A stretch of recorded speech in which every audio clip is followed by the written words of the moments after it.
alguma coisa que hoje o Brasil está envolvido, que é a Revolução no Haiti, em 1804. Foi a primeira revolução feita por escravos que se libertaram do domínio francês. Aconteceu um fato bastante impressionante no interior dessa história, que é mais ou menos o seguinte.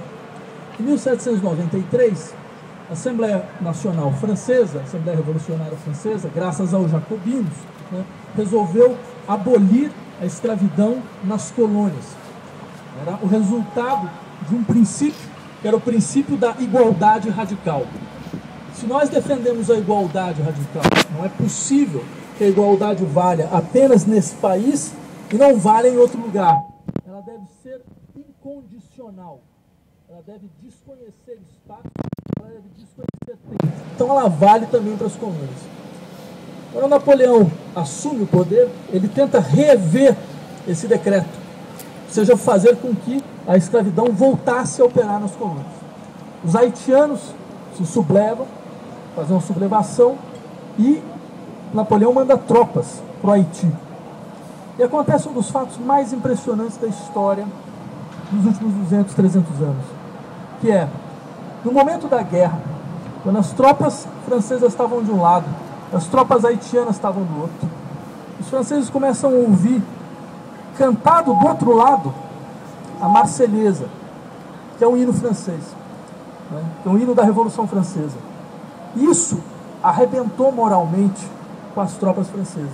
Eles perderam a guerra.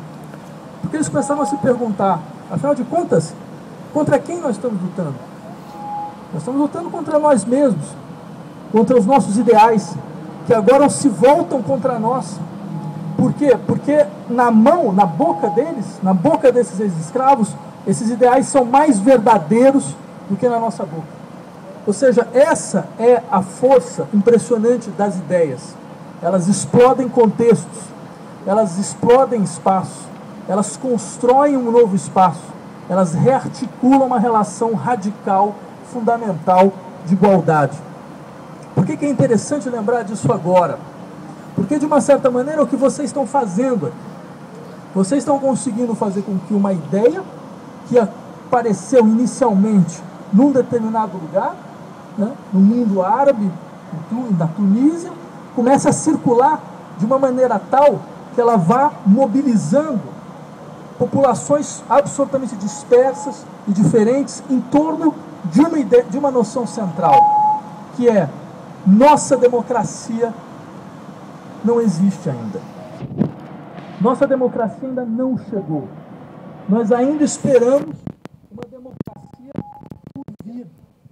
O que nós temos pode não ser uma ditadura, pode não ser um sistema totalitário, mas ainda não é uma democracia.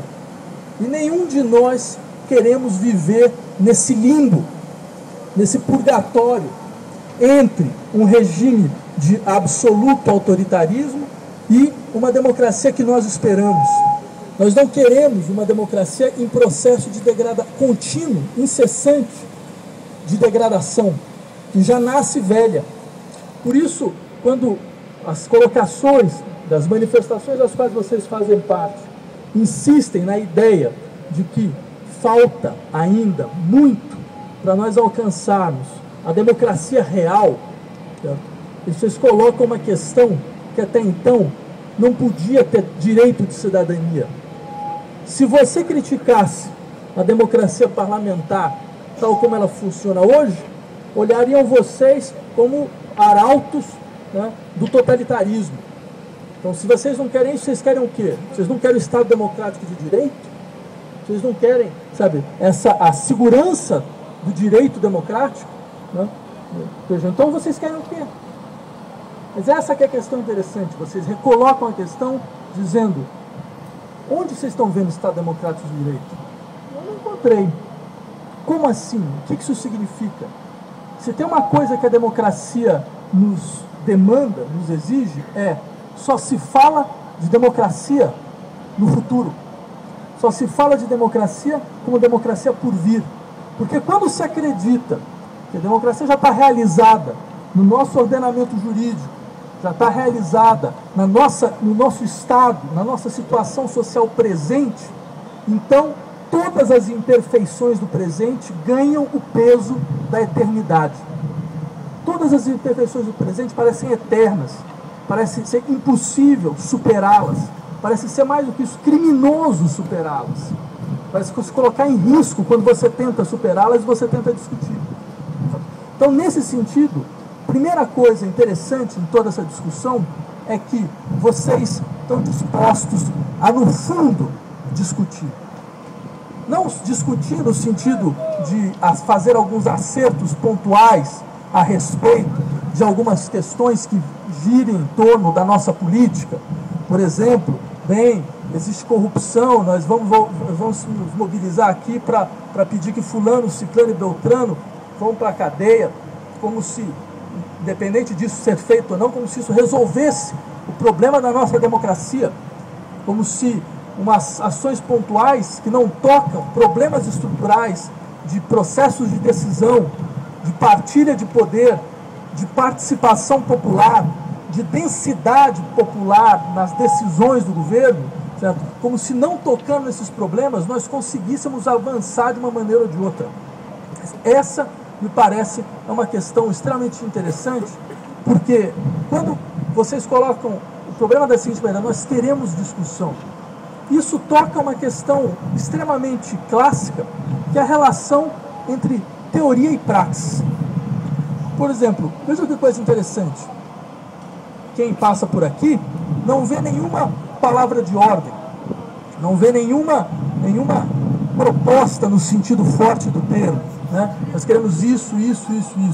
A princípio isso pode parecer um problema, mas eu diria, não, isso é uma grande virtude. Isso é uma grande virtude por quê? Se vocês me permitirem, eu gostaria de fazer um pequeno parêntese na história da filosofia, lembrando de uma resposta de um grande filósofo do século XX, politicamente equivocado, mas nem por isso ele é um grande filósofo, Martin Heidegger, num pequeno texto chamado Cartas ao Humanismo. Num dado momento, o sujeito que estava perguntando para o Heidegger, pergunta para ele, afinal de contas, como é que o senhor entende a relação entre teoria e praxis? E ele fala mais ou menos o seguinte, eu nunca entendi a dicotomia, a diferença entre teoria e praxis.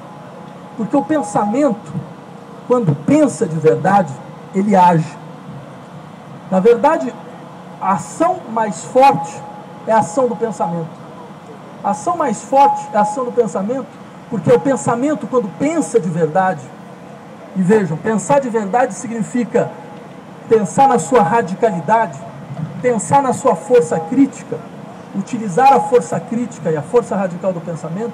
Quando ele pensa de verdade, ele questiona os problemas, questiona os pressupostos, questiona as respostas, questiona...